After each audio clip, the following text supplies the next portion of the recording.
Welcome again. Can you hear me? I'm Rivka Fidel, president of Active Us. It is my great pleasure to introduce tonight's speaker. Rob Hogg is a state senator from Cedar Rapids, a fourth-generation Iowan. He is a graduate of the University of Iowa and earned a master's degree in energy policy from the Hubert H. Humphrey Institute for Public Affairs at the University of Minnesota. He holds a law degree from the University of Minnesota as well. Hogue is serving his second term in the Iowa State after 2 terms at the Iowa House. Senator Hogue has recently published a new book, America's Climate Century, which is the topic of his presentation tonight. The university bookstore has copies for sale, and there will be a book signing after this presentation. In the book, he argues that everything Americans do in this century will be shaped by climate change, from reducing greenhouse gas emissions to dealing with the increasing number of climate-related disasters and challenges. As some of you may know, Senator Hogue represented Cedar Rapids during the flood of 2008, so he has first-hand experience with natural disasters and their political, social, and economic ramifications. Senator Hogue's experiences are highly relevant to our community here in Ames, as we have faced flood and drought in recent years, all the while struggling to expand our renewable energy portfolio. I'm sure he will share some of those relevant stories this evening. Please join me in welcoming Senator Hogue.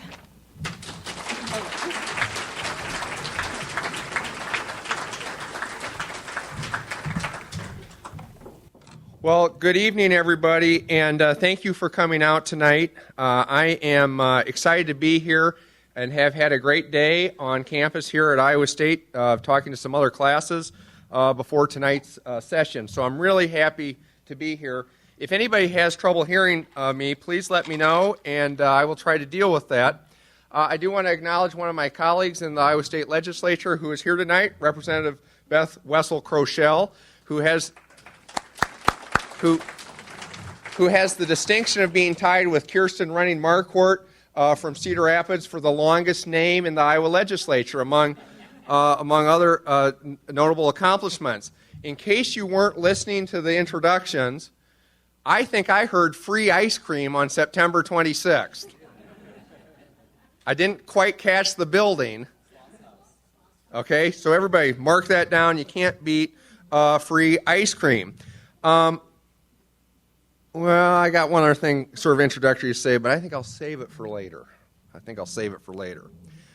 Well, I am Rob Hogg. I'm a state senator from Cedar Rapids in Iowa, author of a new book, America's Climate Century, which is a short, accessible, patriotic book that's for sale for $10.95 tonight. I would be honored if you'd buy it and read it. If you can't afford it, they are available at the Iowa State Library System and also the Ames Public Library. But it is an interesting process writing a book, and it's an also interesting process promoting it. I've recently returned from 14 days touring New England, promoting the book and promoting climate action. I have been across the state. I was in Ames in late May, and this fall, I brought the book out in April, and this fall, it doesn't really work to bring a book out in April and talk on college campuses. So this fall, I'm now trying to make the rounds. Last Thursday, I was at the University of Iowa. Friday, I was at Grinnell College, and I've got other upcoming events. And here's the purpose of my travels. It is an urgent plea to get more Americans more informed, more involved, doing more, and speaking up more on what I see as the critical defining challenge of our time, climate change, the buildup of greenhouse gases, and the consequences of climate change. That's the purpose for me being here tonight. And let me just do a couple things. There are 2 parts of this issue. The first part is an issue I think people kind of have a sense for, which is we have this problem of this buildup of greenhouse gases in the atmosphere. And I think most people have heard a little bit about that. But what it is we've got greenhouse gases, carbon dioxide, methane, nitrous oxide, a few other gases that are building up in our atmosphere, creating a blanket around our planet. These gases are greenhouse gases because they have the basic physical property of absorbing infrared radiation or heat in the wavelengths in which it would otherwise radiate into space. Without the natural greenhouse effect, our planet would be a frozen planet. But what we have been doing through our combustion of fossil fuels and other sources is adding to this blanket of gases around the planet, exerting a warming influence on the planet, and changing our climate in what appears to be, and what I believe are, dangerous ways. In my lifetime, carbon dioxide, the primary greenhouse gas of concern, has increased from about 317 parts per million when I was born in the late 60s to 350 parts per million or so when I was a college student at the University of Iowa. And here's the other introductory thing I wanted to say. I know there's a big game Saturday, and that's all we have to say about it, except this. I'd like to challenge Mary Rankin in 2014 to have a sustainability competition between the universities against Liz Christensen and the University of Iowa team next September before the big game. Got a year to plan it. It'd be a great way for Iowa and Iowa State students to compete. But when I was a student at the University of Iowa in the mid-1980s, carbon dioxide levels were about 350, 355 parts per million. That's when I got introduced to the issue as an undergraduate student, and I have been severely concerned about it since then and have worked very, very hard as an advocate. And yet today, our greenhouse levels continue to increase. This spring, for the first time, we passed 400 parts per million. And the rate of increase has accelerated. Each year we go up about 2 parts per million per year, just like clockwork. Next year it will be 402. The year after that will be 404. And that creates real hazards. The challenge, one of the challenges of this generation and of our time is to slow down, stop, and reverse the buildup of greenhouse gases in the atmosphere. We need to do that. Some people, I got the question today in a class, and so I thought I'll take just a moment to address it. So how does climate change and this buildup of greenhouse gases cause other consequences on the planet? Right? So how does it affect floods? That was the question a student asked me. Fair question. I think more and more Americans are connecting the dots and understand what is happening. It doesn't mean it's just going to be a little bit warmer every day, every year, in a linear fashion. That's not what the climate science has ever told us. What it says is there are going to be consequences.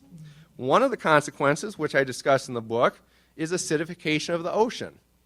For even those people who don't believe in global warming, well, our oceans are more acidic, and they're going to continue to get more acidic as we continue to put more carbon in the atmosphere. Global warming raises sea levels. It adds moisture to our weather systems. It changes weather and precipitation patterns. It changes the ranges of plants, insects, and animals. Has anybody here ever had a chance to see what the pine bark beetle is doing to the mountains, the forests of the Rocky Mountains? I've seen that. Somebody just sent me a photograph of what it's now doing to the Black Hills in South Dakota. No longer black, they're brown. This is happening. The pine bark beetle is now able to overwinter. I was just out in New Hampshire. Their hemlock trees are under attack. Their red pines are under attack by invasive species that previously would not have been able to overwinter in New Hampshire. Winters in New Hampshire, according to the expert who I talked to at the Mount Washington Observatory, which has an 80-year weather record, said winters in New Hampshire are now nearly 5 degrees Fahrenheit warmer than they were 80 years ago. Real consequences in the environment. Another point about this issue that people have not understood, or not broadly understood, is that we cannot wait to see exactly what the consequences are, exactly how bad it is, before we're going to act. And there are 2 reasons for that. Number one, these are long-lived greenhouse gases. Carbon dioxide has an atmospheric residence of 100 to 200 years. Other gases are longer, others are shorter.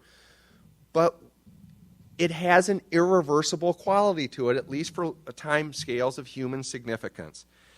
And that's one of the factors. The other factor is we're still warming up based on the greenhouse gases that were added in the past. It's a concept scientifically known as thermal lag.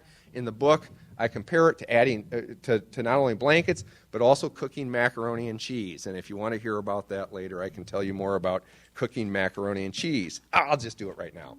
So you turn on the stove. Does the water immediately boil? No. By the way, I started this when I talked to a middle school class with my kids in it. It doesn't immediately boil. It takes time. Well, the same process of reaching the new equilibrium temperature applies to this blanket of gases we've had around the Earth, except instead of a few minutes, like with macaroni and cheese and boiling water, it takes decades. We are irreversibly committed to more warming, and we're going to have to deal with that. So, what are the solutions to the buildup of greenhouse gases in the atmosphere? Well, there are a lot of them. How do we slow down, stop, and reverse it? Energy conservation, energy efficiency, green buildings, 100% renewable electricity, transportation solutions like fuel-efficient vehicles, electric vehicles, rail, walkable and bikeable communities, carbon sequestration in soils, prairies, forests. These are solutions that work. We could go through examples of them. They work for climate. They actually work for the economy and jobs. They work for health. They're solutions that work. But this problem of reducing emissions, which is enormous because we've got to cut our emissions 60, 70, 80, 90%, we've got to do it or else that number will just keep ticking up more higher and higher. It's an enormous problem. It's only half the problem. The other half of the is dealing with the effects of climate change.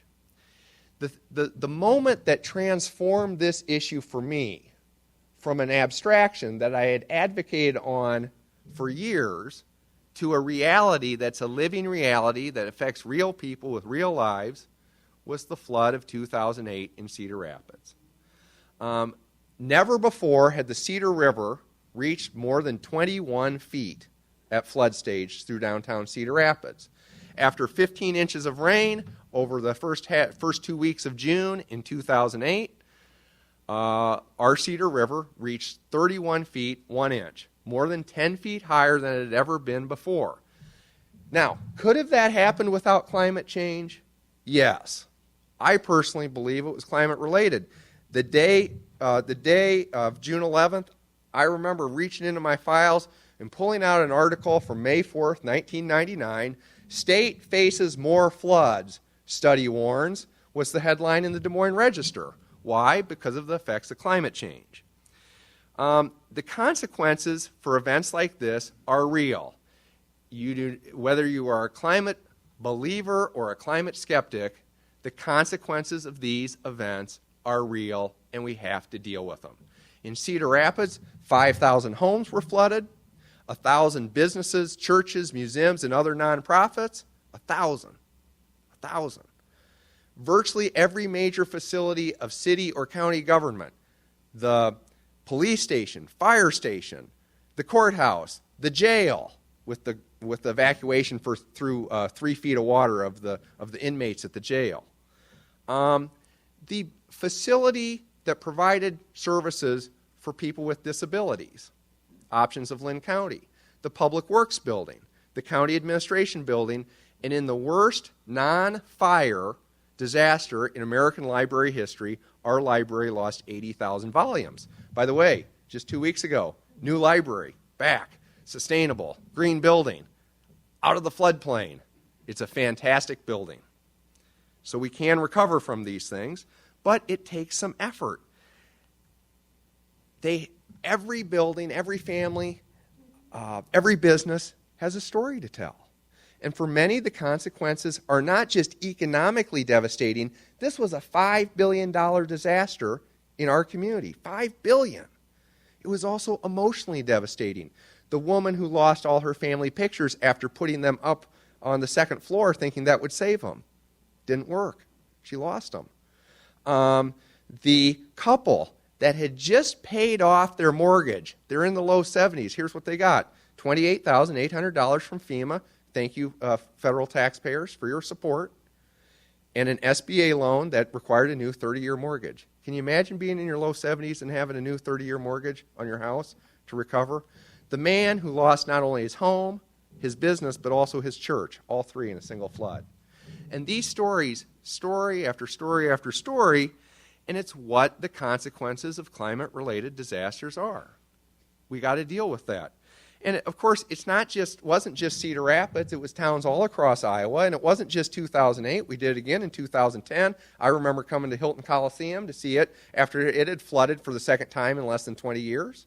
2011, another 500-year flood in western Iowa. A record in Dubuque, over 12 inches of rain in Dubuque, right? Time after time again. And of course, it's not just Iowa, and it's not just in the United States. Globally, Pakistan in 2010. Think about this. Pakistan, 2010, flooding, record flooding, 5,000 people killed, 20 million displaced. 20 million. That's equivalent to the population of Iowa, Minnesota, North Dakota, South Dakota, Nebraska, Kansas, and Missouri combined. Can you imagine? Terrible. Russia, 2010, record heat. Moscow's very long weather record. Record heat. Record heat, terrible fires, terrible pollution problem, 50,000 people died. The grain trains, Russia's an exporter of grain. They turned the grain trains around and brought them back to Russia. Okay, that helped Russia. Where were those trains going? Well, one of the destinations was going to be Egypt. What happened in Egypt? Food prices skyrocket, and we kind of know the rest of that story. 3 years of turmoil in Egypt. I shared that in Vermont, and somebody said, yeah, what about, you ought to look at Syria. Okay, so I looked at Syria. Bill Moyers recently had a thing about Syria and climate change that I saw last week. I went back and looked at it. The Bulletin of Atomic Scientists had a great article that kind of methodically went through the impacts of the drought in Syria from 2006 to 2010. Syria had not had any droughts that lasted for more than 2 seasons in the prior record history that they had. This was a 5-season drought. It had lower precipitation levels than any of the preceding droughts, and it forced people out of rural Syria into urban areas. Government wasn't responding. What happens? The country that everybody said would not be affected by the Arab Spring, we're in the middle of a civil war. And by the way, this is not to excuse the use of chemical weapons. That is unacceptable, right? But it's to recognize that when you have terrible disasters like this, there are consequences.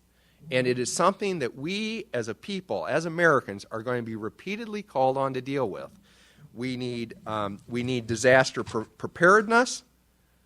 We need safe rooms, flood proofing.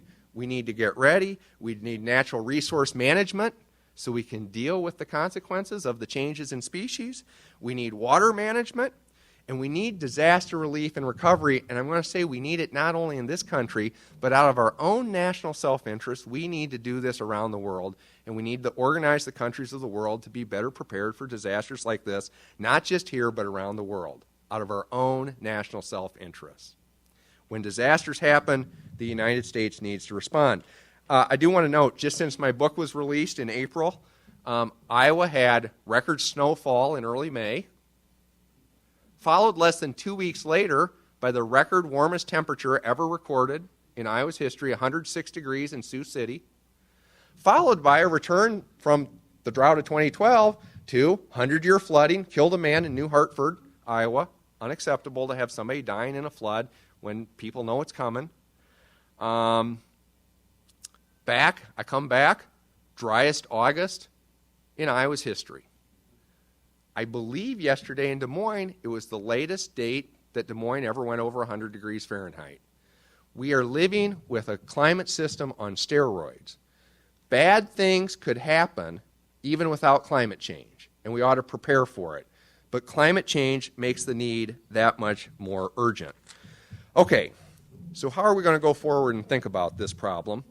Well, let me say this. There is not a person in this room who asked to have the problem of climate change. And I have thought long and hard about how to convey this to audiences, And it is an analogy that I know somebody in here might not like, but I'm going to use it anyway. My dad served in the United States Navy in World War II, and I will just assure you he did not do the most, but he served. Why did he do that? Because he wanted to? Because he was looking for an adventure? No. He did it because his country wanted him to do it, and he knew he had to do it. It is what America did in World War II. How about the Cold War? Did Americans want to pay trillions of dollars in taxes and send soldiers all around the world and lose about 100,000 in Korea, Vietnam, and other places in the Cold War? No. But we sustained that effort for 4 decades. We had some very bright people like George Kennan who prevented us from turning the Cold War into more of a hot war than it was, right? And we sustained that effort for 4 decades. Ronald Reagan's president.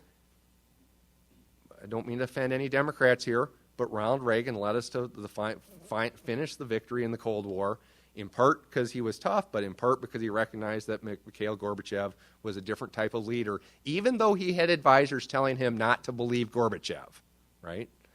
He did what was right on the defining issue of our times, the Cold War, despite all the problems that were there as well, right? We didn't ask for this problem. We got to deal with it. This is our generational challenge. This is what it means to be an American in the 21st century, is to deal with climate change. Not only in our own country, but we are the world's economic, technological, humanitarian, and cultural leader. And it is time for us to step up and lead the world to deal with this problem. If we want to wait for some other country, I think we're going to be waiting for a very, very long time. Now, I want to say one other thing about the issue, and then I'll say some other things, and then I'll probably wrap up. I am not saying climate change is a problem, therefore we need to deal with it. Well, I am saying that. But I'm saying something much more than that. I am saying climate change is the defining challenge of our time. This is not an add-on issue. This is not issue 132 on the list of 150 issues. This is what it means to be Americans. And I just want to drive home that point. There should not be a presidential candidate of either party who can get through the next presidential election without addressing climate change. They can disagree in how they want to handle it, but we got to deal with it.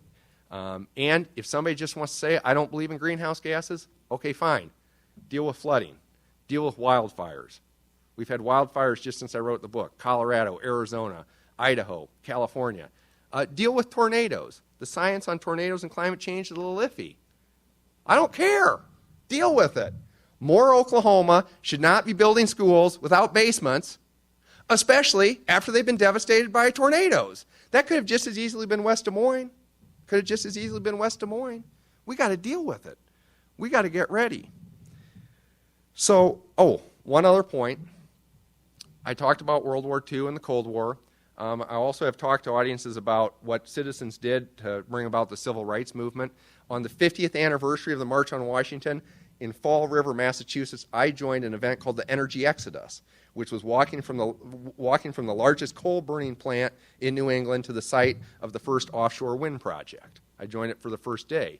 I did some reading about the Civil Rights Movement to refresh my memory and to get ready for that date.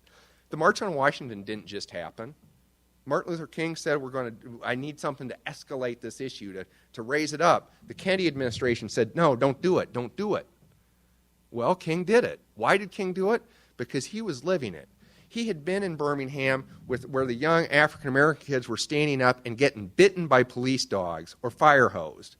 He'd known Medgar Evers, who got assassinated, right? We've got the 50th anniversary of the 4 little girls who got blown up in the Birmingham church coming up this weekend, right? Nobody knew what the outcome of that issue was going to be, especially for you young people. Remember, history didn't just, that's the way it was going to be. That was people making decisions about what they do and putting their lives on the line, okay? Well, I'm really not asking anybody to go out and get bit by a police dog or fire hosed or to be the subject of an assassination attempt. I'm really asking people to do some very modest things. Get engaged on this issue, get informed, do more, speak up more. Conserve energy, use energy efficiently. Make sure we're doing renewable energy. Talk to your elected officials. I don't think you're going to get bit by a police dog doing any of those things. This issue does not require the greatest sacrifices in our history, not even close. But it requires us to make changes. We got to deal with it. So get more informed, get more involved. There are lots of really positive things happening on this issue, not just in Iowa, but around the country. You heard about the Green Umbrella Group. Nolan, does the Green Umbrella need more people involved? Yeah. Does Activus need more people involved? Does the Sustainability Office at Iowa State need more people involved? Yeah. September 21st, 350.org is sponsoring an event called Draw the Line across the country. I believe it's 1 p.m. in Ames at some cross street with Lincoln Way. There's going to be a Draw the Line event. Welch and Lincoln Way. September 26th, you can go eat ice cream and learn more and get more involved. And you need to know that you're not alone in speaking up. There are people across the country who are getting involved in speaking up. I go through the book, a lot of this, just to update it. The American Geophysical Union, which I don't think is considered the most whacked out of the national professional scientific organizations. As I recall, in the late 1990s, they were saying, we're still not so sure. They issued a statement in August calling for urgent action. Mainstream environmental groups are coordinating on this issue better than I've ever seen them coordinate.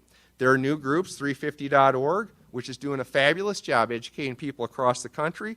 There's a group I really like that needs a chapter in the 4th Congressional District of Iowa, Citizens Climate Lobby, which is advocating for congressional district by congressional district for climate action. Business leaders are speaking up. I met with Gary Hirschberg, the former CEO of Stonyfield Farms out in New Hampshire. He's all in. They're saving money. They're cutting their carbon footprint. They're trying to do what's right.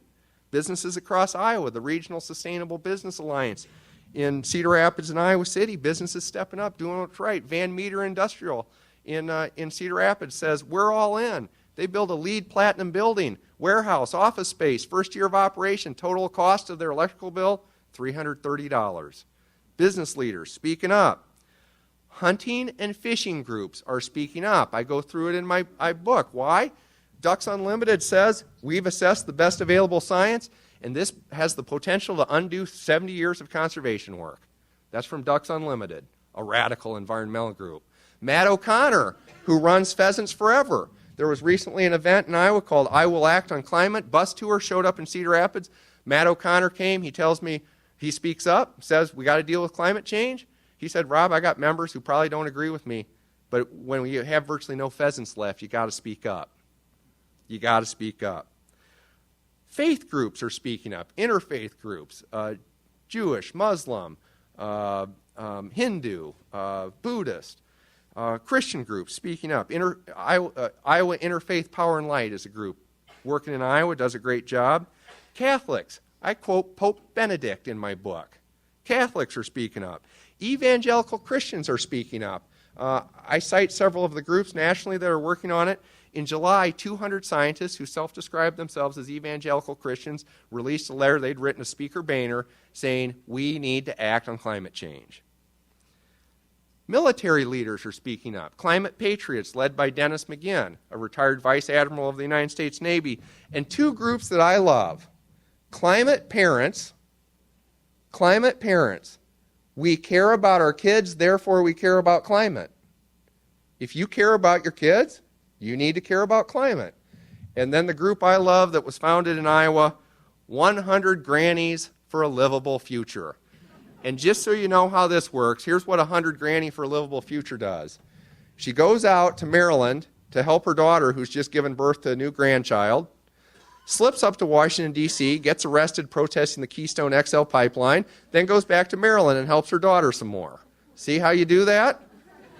As Barbara Schlachter said, this time it's got to be the grandparents getting arrested. It's not about the college kids. In Ames, there's a new group that's formed, the Iowa Climate Prize, to provide an award for the best short video that catches fire on YouTube or otherwise, and they've got a financial prize that goes with that. You can check that out on the internet. That was started by a group here in Ames, the Iowa Climate Prize. So that's the challenge. We've got this major need to reduce our greenhouse gas emissions, slow down, stop, and reverse the buildup of greenhouse gases in the atmosphere. We need to deal with the climate disasters that are going to happen in the future. We need to get more informed, more involved, do more, speak up more. And if we do that together, I believe we Americans can do not only what we need to do in this country, but lead the world into the safe, healthy, prosperous, sustainable future that we all want and that we so urgently need. Thank you very much for attending tonight. It's been great to talk to all of you. And how does this work? People ask questions? Okay, very good. What? Thank you.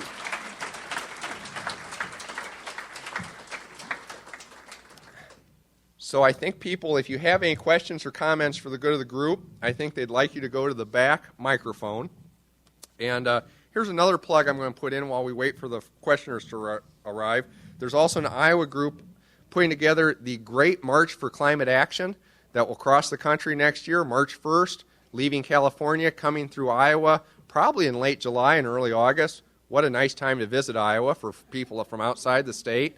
And arriving in Washington, D.C. on November 1st. So if you're interested in that, climatemarch.org. And one of the things I'm trying to do is get them to do a college student relay across the country. So college students wouldn't have to take a year off from college to do it, but you could participate in part of that event. And with that, I look forward to your comments and questions.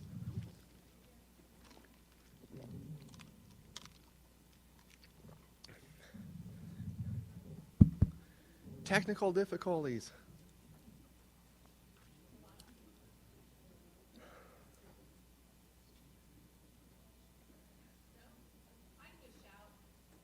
Okay, and I'll try to repeat the question. Okay.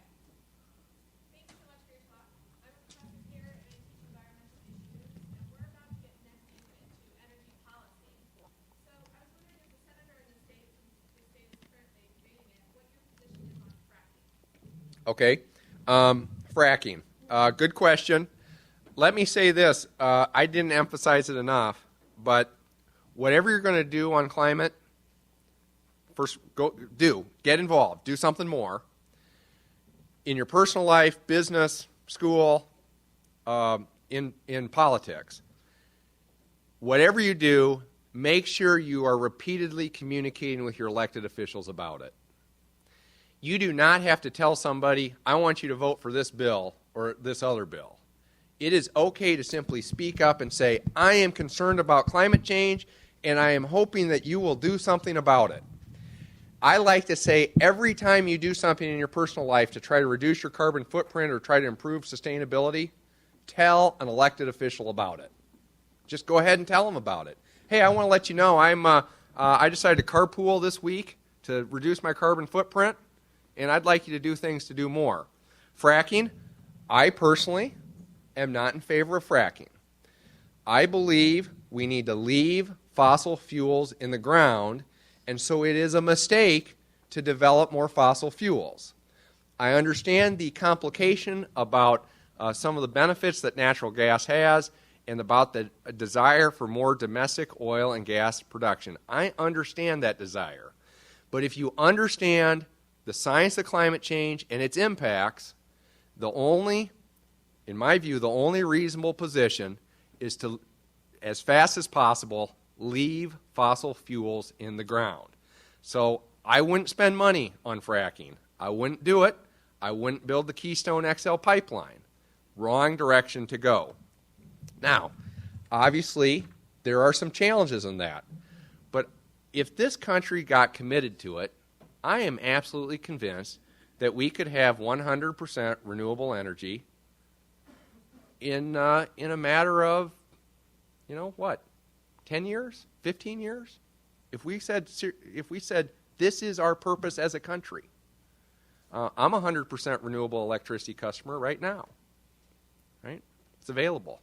People can do that.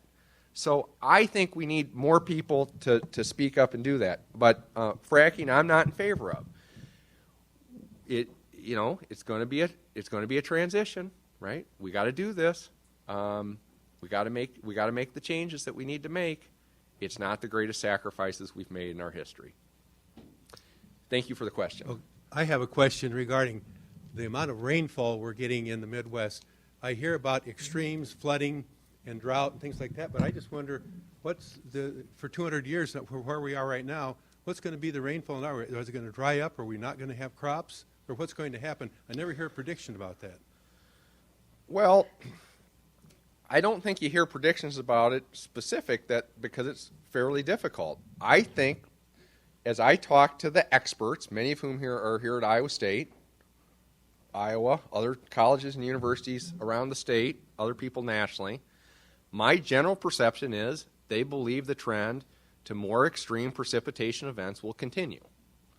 So we've had according to Gene Tockley here at Iowa State, we've had about a 35 to 40% increase in large precipitation events over the last century in Iowa. I think that trend will continue, but here's what happens. You get a period without precipitation, and it dries up, and what happens? Well, we get what we see happening yesterday and today, this record heat. The thing, Professor Tockley says, our winters are warming both at night and during the day, and our summers are warming at night, and the daytime highs, not so much of a trend line. The explanation for that is when you add moisture to the system, a lot of what's going on is you just need to evaporate the moisture. So you're putting that extra heat in, you evaporate the moisture. I think it's very difficult. I will tell you this. I am worried. I think the next big thing to start to hit us repeatedly are the types of ecological disruptions we're now seeing around the country. I think the pine bark beetle is just the most famous first case. The hemlock, woolly, and Delgate, or whatever, I can't pronounce it, that's affecting New Hampshire.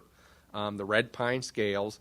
I think we're going to see plants, insects in motion, and I think we're going to look at some very, very serious ecological disruptions. And that's why we got to invest in natural resources and get people out there who can watch what's happening. By the way, even without climate change, we have the problem of invasive species. We're up to 3 emerald ash borer sites now in the state. It's coming, folks. It's a tidal wave. And we got to get ready. Climate change just makes it that much more urgent. I wish I could tell you what the weather's going to be like in June 26, 2047. I can't say that. But I think what the trend lines are, warmer and wetter for Iowa, but when it's going to get dry, it's going to get really dry. That's my general perception. Yes, question. Hi, Senator. So for an Iowa audience who thinks in terms of Iowa, what is your preferred way to go forward in the next 5 to 10 years as far as energy for Iowa? Okay. Let's think about that a little bit. Here's what's underway. Mid-American Energy announced a $1.9 billion investment in wind power, which will take their wind power production from 20% to 40%. I support that. I think that's good. I think we can continue to do more with wind. You are seeing a rapid expansion of solar power all across the state. I have a dream. I will have legislation next year. Last year I had legislation just for the University of Iowa. This year it's going to be for all 3 of our universities to move our universities into the top 25 nationally for solar power in the country among colleges and universities. 5 years ago, the largest photovoltaic array in the state was at the Prairie Woods Eco-Spirituality Center in Hiawatha. 7 kilowatts. I love the Crazy Sisters. They were leading the way, right? Fast forward 5 years, the systems in place now are 40 times larger than that at Luther College, 30 times larger at UNI in Dubuque. University of Iowa has a system that's 8 times larger. Businesses in Cedar Rapids are putting solar on the roof. Why? Because it generates electricity, it shaves their peak demand, and controls their costs in the summer months. It works. It works. Farmers Electric Co-op in Kelowna Now, by the way, is there anybody here who thinks Kelowna, Iowa is a hotbed of radical environmentalism? Farmers Electric Co-op has the state's first solar garden. Their customers have invested in it. They have a 25 kilowatt unit, almost 4 times as large as the Prairie Woods unit. They continue to add solar panels to that, and they are in the process of beginning planning on a 500 kilowatt unit. So I think solar is growing. I would like to see us do more with biorenewable energy for electricity production. I don't think we've pursued that nearly enough. We need to do a lot more with green buildings, energy efficiency. Every building should be a green building. We should be all in about energy efficiency. For the first time in America's history, the projections nationally are for electrical consumption to actually decline because energy efficiency is improving so much and so fast. We need to build on that, drive that number down even further. We need more Americans to get involved in energy conservation. It is simply okay to conserve. There's no harm with that whatsoever. And I say in the book, we need more Americans to choose to live simply so that others may simply live, but a life of drudgery is not required. We need to do that.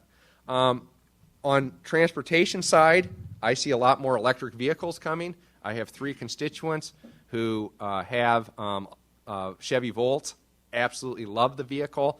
One guy sent me post on Facebook last night, temperature 102, his cumulative mileage 119 miles per gallon with the Chevy Volt. That was one of my constituents who did that.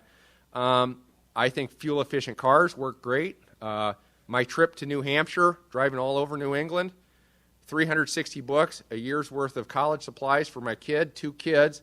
We used 71 gallons on the entire trip, 4,000 miles, 17 days. Driving a fuel-efficient hybrid, it works. Rail works. We ought to get rail lines built across the state as soon as possible. On the transportation side, we also need walkable and bikeable communities. That's the direction we're going. Next year, we've had a bill in the Iowa legislature for 2 years in a row, or 2 sessions in a row, that's passed the Senate. This past year, it passed unanimously. Incentives for electric vehicle charging stations and incentives for natural gas refueling stations. I'm not as nuts about the natural gas side of that, but there are lots of people who would like to be, groups like that have truck fleets would like the central natural gas refueling. You know, legislation's always got some compromises involved with it. We ought to get that passed. House ought to pass that. So lots of things moving forward. Is that responsive? Yeah, that's a great answer. Thank you. Okay, thank you. Hi, I'm wondering about the Iowa. That last person was a constituent of mine, by the way, just so you know, at home. Go ahead. I'm wondering about the Iowa Congress. Like, how interested are they in actually doing radical change? It seems to me like the Iowa Congress is kind of just a miniature of what's going on in the United States Congress. Okay. I know that more gets passed through, but what are your feelings? Where are there common ground that we can exploit? That's a really common perception, is that it doesn't matter what I do because the Iowa legislature or the National Congress are so dysfunctional that nothing's going to get done. First of all, I don't really care about that. If you use that as an excuse to do nothing, then the dysfunction wins. Okay. By the way, Congress actually did something on climate change. Last year in the Fiscal Cliff Compromise, the National Congress extended the renewable energy production tax credit for a year. You want Exhibit A on how public policy works? They extended that for a year. Leads directly to Mid-American investing $1.9 billion in wind power. Mid-American would not have done that but for Congress acting. Congress acts, leads to action. Now, we need people at the national level engaged in it. In the Iowa legislature, not nearly as dysfunctional as D.C. Part of it is that it's a part-time job. We all have other jobs we need to get home to. Boy, do the farmers get antsy when the legislative session's going into May, right? And it has the force of making us want to compromise. But where's the legislature at? Well, if you put it to a vote, I would say right now you'd probably have half the Democrats who say climate change is a really serious problem, and you'd probably have none of the Republicans who say it's a really serious problem. I'm trying to give you a candid assessment. What we need to do is move that so that every Democrat says it's a really serious problem and half or more of the Republicans say it's a really serious problem.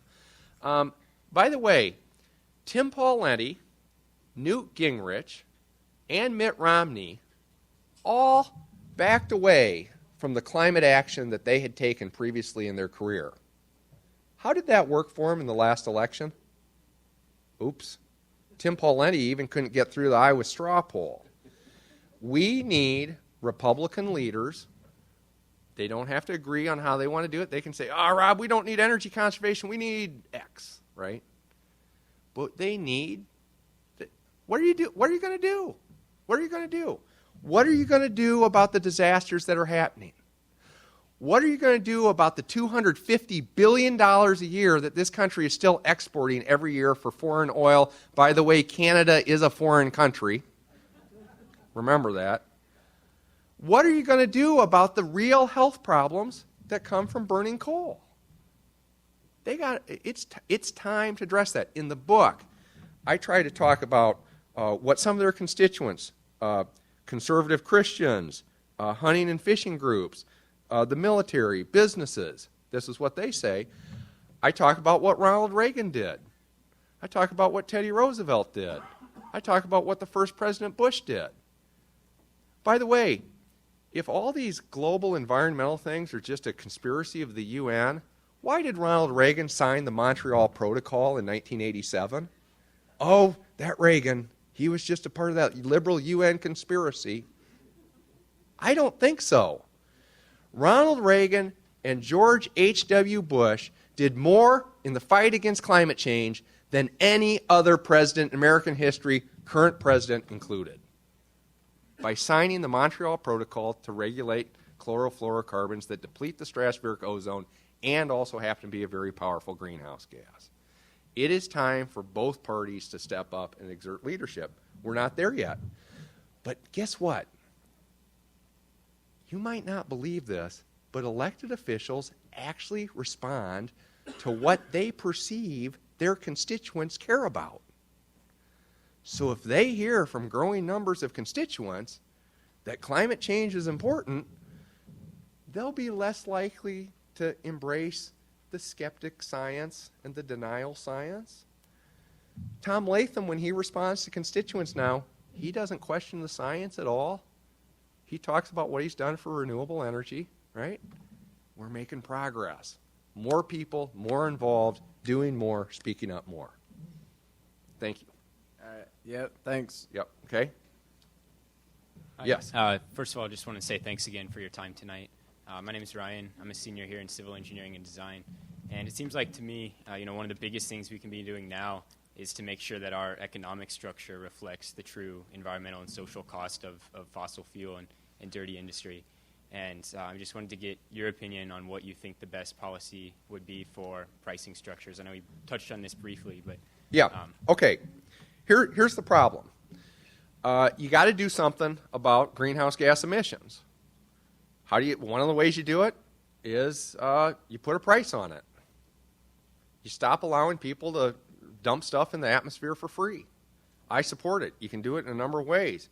Cap and trade was an effort at it. Carbon tax is an effort at it. You could, my favorite, cap, tax, and trade, right? We need, by the way, just to show you what an elected official does here. I actually think it's pretty difficult for the state of Iowa on its own to say put a price on carbon. Right. We could do some things on that, but it's pretty hard for the state to do that. You need national policy to address this. There should be an increasing price put on carbon emissions that escalates. I've actually just thought the other day, let's just tie it to the parts per million in the atmosphere. The higher the parts per million are, the higher the charge on carbon goes. See, that would be a way of doing it. But remember, that's not a cure-all. All that does is fix the policy and send the economic message, right? We need an all-out effort by Americans to recognize that this is the defining challenge of our time that we are here to fight.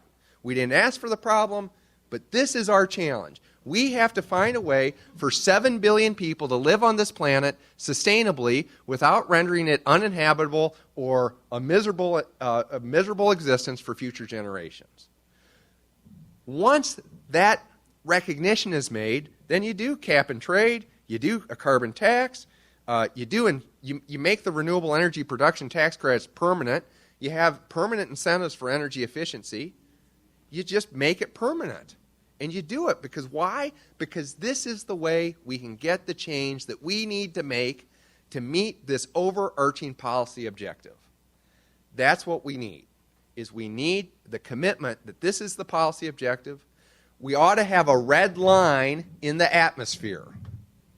A red line that says we are not going to stand by while carbon dioxide and other greenhouse gas levels in the atmosphere go above X. I'm not saying what that line should be. Personally, I'd put it at 425 parts per million, but that may just be unattainable at this point. 450, 475, I don't know. We've got to draw a red line in the atmosphere. And that's the key thing. The economic incentives make a world of difference. They're important, and we need policies to do that. But the biggest thing is we need people getting involved in organizations, speaking up, saying, this is the defining challenge of our time. One more question. Yeah. Sorry.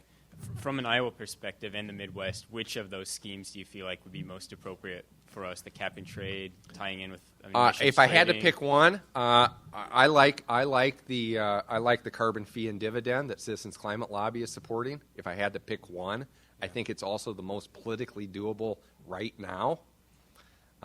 So if I had to put a pricing mechanism, it'd be carbon fee and dividend. The way that works is you put a charge on all fossil fuels based on its carbon content, right? Government's going to collect a lot of money, but then having the revenue, they refund all the money back to people on a per capita basis.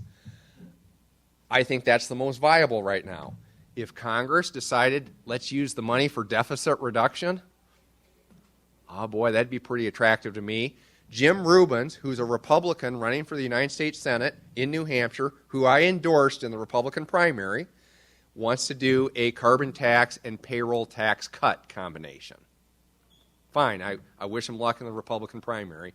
I think Gene Shaheen's been a perfectly fine United States Senator for New Hampshire. So I told him, Jim, you obviously understand I'm not going to support you in the general election. He said, I know that. Right? But to me, carbon fee and dividend would be the thing I'd be advocating for right now with people, because I think there's it's remotely within the realm of possibility, whereas cap and trade's just gone, right? Flush that one down the toilet, right? It's so poisoned at this point, there's no chance that it would go anywhere. Okay, thanks again for your Yeah, time. thanks. A comment and an observation, then Yes. a couple of questions. I was in Alaska about 4 years ago for the National State Teacher of the Year convention, and all I heard from the Alaskan people while I was up there was there were so many animal and plant species that were now invading Alaska that never used to be there. So it's a problem all over. The other thought is we have all these furnaces that we have. Is there any research on putting something on those exhaust things that we can take the carbon out and collect it before it gets in the atmosphere? And the other thing is, how do you feel about going geothermal? Because I always thought maybe if we had new houses being built and we had to do geothermal, maybe we could cut down on that. But I don't know if that's... I think, first of all, interesting story about Alaska. By the way, I had the chance to introduce Hillary Clinton when she gave her National Energy and Climate speech at Clipper Wind Power in November 2007. Big thrill for me. And they took a really artistic picture of the two of us through the nacelle. That's the sort of brain cavity of the wind turbine. And an AP photographer took a picture of me and then Senator Clinton through the nacelle. That showed up in some newspapers around the country. I was pretty excited about that. But what she did in her speech, and this was where I thought, yeah, I think she gets it. She started off talking about Alaska and the changes that are underway there. They are dramatic. They are dramatic. And I had not heard the sort of the invasive species aspect of that. I knew about their problems with the species that are killing the forests up there. But that's an interesting story, and an interesting observation. Geothermal, I like it. I actually don't think I mentioned geothermal in the book, but I like it. You're going to require a little electricity to run your pumps. There's some dispute about, there are some places that don't have, there's closed loop versus open loop. In terms of water management, people should be aware of that dispute. But I like it. I think geothermal works. In Iowa, it's a really good resource. I'm not sure how broadly it's available in other places, but in Iowa, it sure looks like it works well. What was the other part of your question? Well, I wondered if there was any research being done. We got On these gas furnaces Okay. to take that carbon out before it gets in the atmosphere. The answer to that is no. On the big furnaces we have, the big coal-burning power plants, there's a lot of research underway right now on a concept called carbon capture and sequestration. I address that in the book. I am not a believer in carbon capture and sequestration. If I'm proved wrong on that someday, I'd be delighted, right? I am not a believer on it. I'll tell you why. First of all, it takes so much energy to run the carbon capture equipment that you basically have to build a second power plant to run the capture equipment on the first power plant. So you're burning a lot more fossil fuels to do that. Second problem is the cost of it. Alliant Energy, when Alliant was going to build the Sutherland power plant in Ames, Marshalltown, excuse me, they were asked to assess carbon. They wanted to be CCS ready, carbon capture and sequestration ready. And so I got the underlying documentation from that report. And if I'm recalling correctly, just for the transmission of carbon dioxide from the plant in Marshalltown to the proposed geological storage location in Kansas was going to be something like $90 million a year. And I think I'm low on that. $180 million a year. It's in the book. I talk about this in the book. So you're talking about this very large cost to run the capture equipment, to try to store it, and I'm just kind of skeptical that there are enough geological formations in the world where we could inject all that carbon dioxide. I know it has been done on small scale. I don't think it's practical. Here's the point. We don't need to do it. I mean, if we get the technological breakthrough, do the research and development, I favor that, see if it works, but we don't need to do it. Conservation, efficiency, renewables, all these other things, we can take sufficient action to address the problem. And we've got to just learn to leave the fossil fuels in the ground. That's my view on that. Well, I think that's the last question. So I really appreciate it. You've been a fantastic audience. If you would like to buy a book tonight, again, I want to thank the bookstore for being here, and I'll sit over there and visit with people and autograph some books. Here's the point. You got to do something. Wherever you are on this issue, find something more you can do. Find another person you can get involved. Don't worry that I'm not doing it perfect. I'm not doing everything. We don't have 1,000 people. Don't worry about it. Do something more, get more informed, get more involved. The movement is building for the climate action that we so urgently need, and I am confident that, like Americans have met previous challenges, we are up to meeting this challenge, taking the action here that we need to take, and leading the world to deal with the defining challenge of our century. Thank you very much.